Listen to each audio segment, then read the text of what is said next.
Panimula, ang mahika ng Pasko ay nasa hangin, ngunit may mali sa sleigh ni Santa.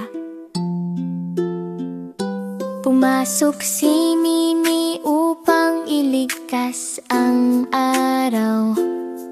Sa isang sirang sleigh, siya ang magpapakita ng daan.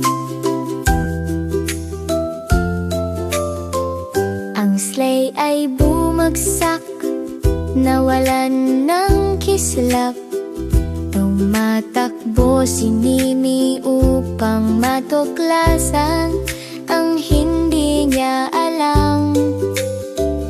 Ang mga mahikal malangbat ay hindi na kumikislap ng maliwanag.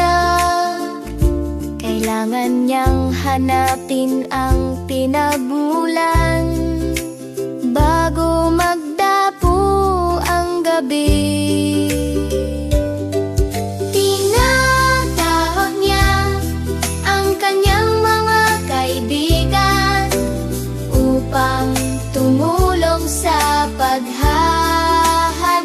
Ang gubat ay madilim, malamig at matigas. Sa pamamagitan ng nyebe at mga puno, ang sagot ay malapit na. Makikita niya ang kristal at ibabalik ang kasiyahan.